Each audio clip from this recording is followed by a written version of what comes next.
It's been way longer than I planned. I apologize. So on 20th of December, I think it was, I was reading to you from my book Skin Game, and it was chapter 18. And I said, oh, it's finishing on a cliffhanger, and I'll be back the next day to read chapter 19 and let you know what happened. Anyway, I got the flu. I don't know if it was right that night, but I was feeling kind of tired. And I'm so sorry. I've only just kind of gotten back into being out and about again. I'm still a little croaky, so apologies for my voice. But I thought I need to remember what happens, and I hope you guys at home would like to know what happens. So I'm going to read chapter 19 from my novel Skin Game. I'm Alex Spear. This is a cozy murder mystery slash crime caper. There's a little bit of adventure and suspense and intrigue, and it's based in New Orleans, as my books are now. This is my 8th novel.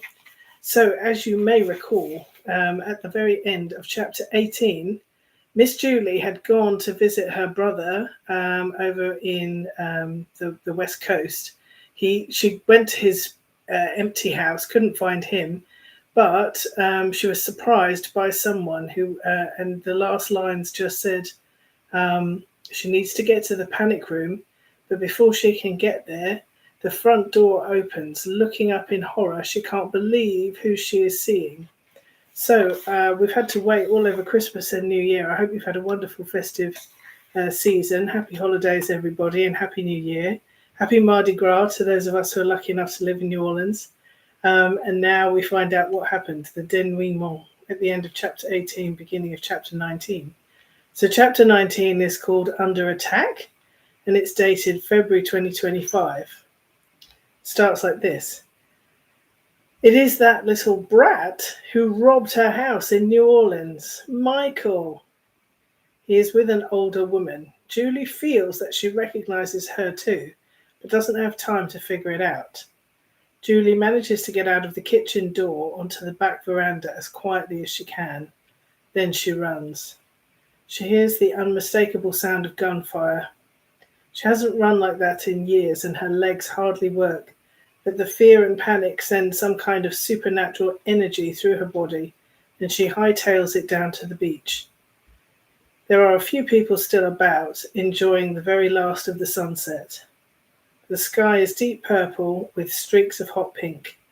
She throws herself down onto the sand, fighting for breath. An adorable couple, wrapped in blankets in their bathing suits, look up. The evening is chilly, and they are cuddling up blissfully in each other's arms until she disturbs them. They look concerned by this lady in her 80s, running for her life. Is everything all right, ma'am? She pants but manages to smile. Oh yes, I'm good, thank you. I just thought I would try to get a little exercise, but I think I overdid it a little. Thank God, the woman is saying. We thought we heard gunshots, but it must have just been firecrackers. In the direction you came from, you did not see anything? She accepts the man's offer of a bottle of water gratefully. I did not see anything. Must be fireworks, as you say. Please, could you let me know where I can get a cab back to my hotel? There are taxis parked up, and she limps to the place where she can stand in line and get one. By the time she arrives at their hotel, her breathing has slowed a little. Zebedee springs up in relief when Julie lets herself into their suite. Thank God, the younger woman growls in her masculine voice that Julie finds so sexy. You've got to take your phone with you, woman. I thought you were dead. Julie lies down on the enormous bed, on top of the snowy white duvet cover. She breathes out slowly. I thought I was as good as dead. Wait till I tell you all about my adventures today. I got shot at, baby. Shot at your brother's house? Who was shooting at you? Him? Julie waves a hand at her lover, trying to soothe her before she rushes off to take revenge. I am fine, but please listen. There is so much more to this mystery.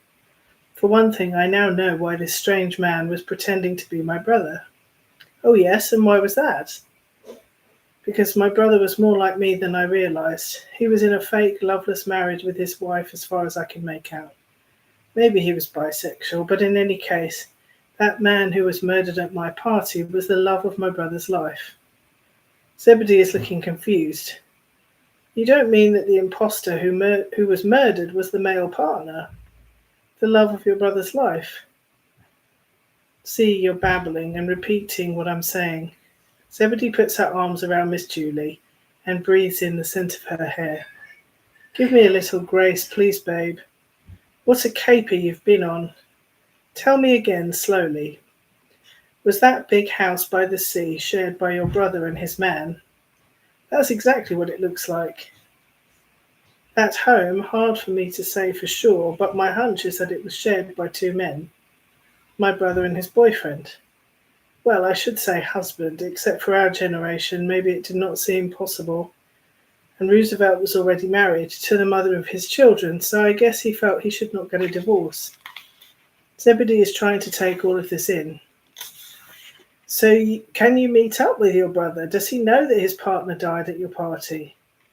Julie shakes her head. From the photos and documents I found in the house, it seems my poor brother Roosevelt passed away some years ago. Then his wife was being petty and tried to ensure that his lifelong partner did not inherit a dime. She was trying to throw the boyfriend out of the house he shared with my brother once Roosevelt had gone. So the boyfriend cut her a deal. He would stay living in the house and pretend to be her husband. She could keep up the charade at their fancy country club, the beach house in the Hamptons, and everywhere else where this respectable marriage had suited her purposes. Damn, Zebedee could not believe her ears.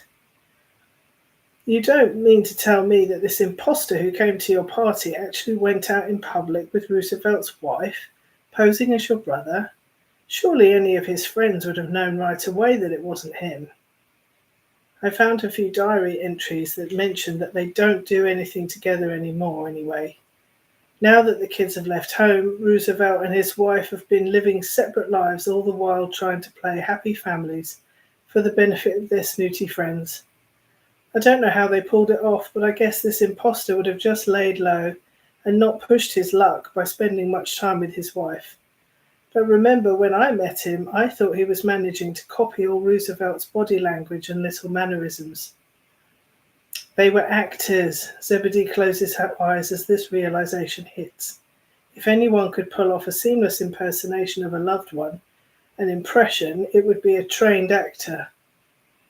So Roosevelt really is gone. Julie sinks back against her lover's body in the bed. It has only just hit her now. I never even got to say goodbye. She lets it all out, all the emotion and the stress. The running for her life in a hail of bullets, the loss of her brother, the sadness for his lover who had been so desperate for mercy that he had had to live a lie. What a very cruel woman Roosevelt's wife must be. It was almost unbelievable. She had had so many choices. She could have accepted that her husband was gay and let him go, and been glad he was happy with the right person.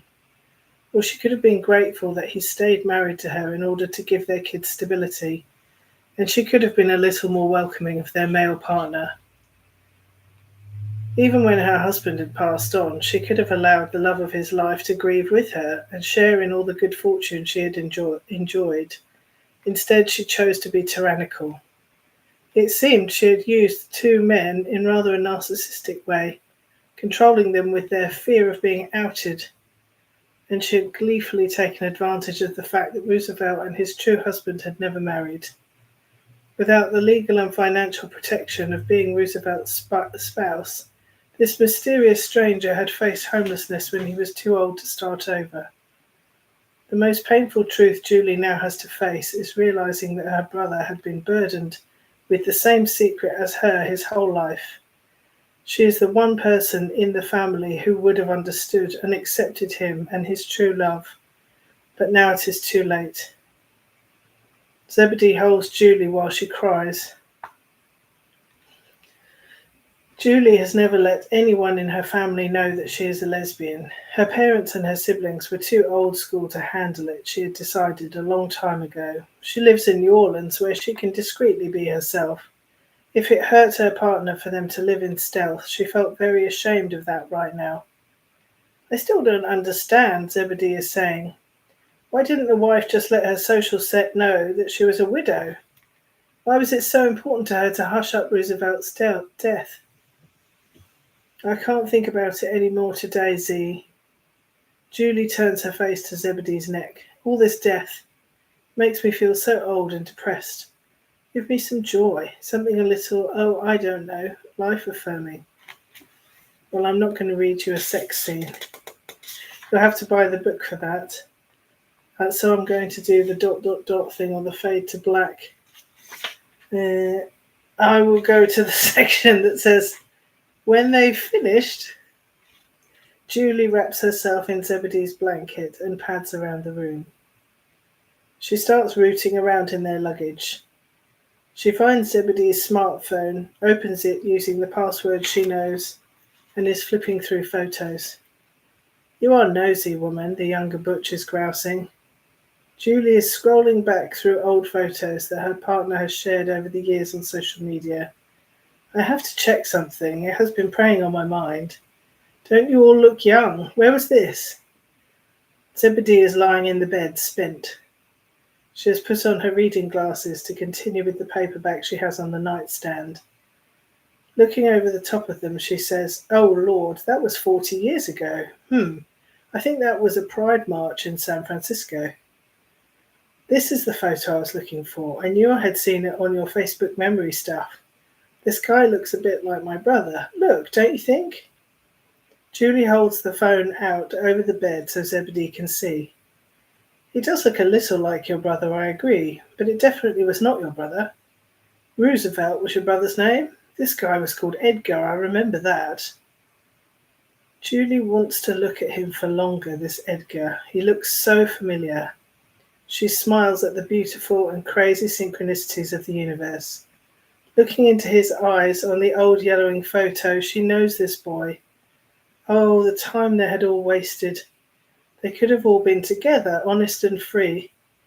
Julie had never in her life had a support network of gay friends because of keeping such a big part of her identity a secret. Zebedee wants her back in bed with her. It has been bugging me, Z, Julie thought, that with the psychic life came weird consequences. Or perhaps they were manifestations. I knew this guy in your old photos looked familiar. Zebedee is piecing it together too. The gay circles can be a bit small. Now I come to think of it, is it in any way possible that my old friend Edgar, who lived in San Francisco, met your brother somewhere in California and they fell in love? My friend was an actor too. It's crazy, but it could be the case. And I saw the necklace with an E, Julie continues. I saw it on the photo at my brother's house. And on the body, the police made me identify. But they said he had been wearing it around his ankle. Why would that be? Does that mean it was not his? Was he wearing the initial necklace of someone else, some sweetheart who gave it to him? No, I bet it was his, Zebedee growls. Think about it this way. For some time he has had no choice but to pretend to be Roosevelt. He can't be wearing a necklace that gives away his real name. But he still wore it every day, just concealed. Julie's eyes are shining. I bet Roosevelt gave him that necklace. After Roosevelt died, that was a nice memory for Edgar, to wear the jewelry from him. I'm so sorry you're having to go through all this, Zebedee is saying, squeezing Julie's shoulder. She pads over to the huge windows in her boxers and sports bra. Zebedee pulls on a long shirt so that she can go outside. Soon from the scent that wafts in on the breeze, Julie surmises that her lover is smoking some weed discreetly out there. So sad, Julie thinks, gazing at the old photos. Her brother and this man had even been at Pride with Zebedee before Julie would have dared to have been seen there. How different everything could have been. She wished with all her heart that she could go back in time and support her brother. His support and understanding would have helped her a great deal too. Had been a secret shame for her being a lesbian. But she had to be grateful for blessings too. She had this magical butch woman in her life who made things at once romantic and stable. She had met Edgar and maybe even Roosevelt too, long before she had met Julie. The twists of fate. Zebedee is soon calling through the open balcony door. Come and help me smoke this magic cabbage. Then we can get back into bed. I'm glad we're driving home tomorrow, Julie is saying, as she goes to sit outside in the dark next to the only spouse she'll ever have. I think I've had enough of California. I know where I am with New Orleans. Zebedee kisses her forehead.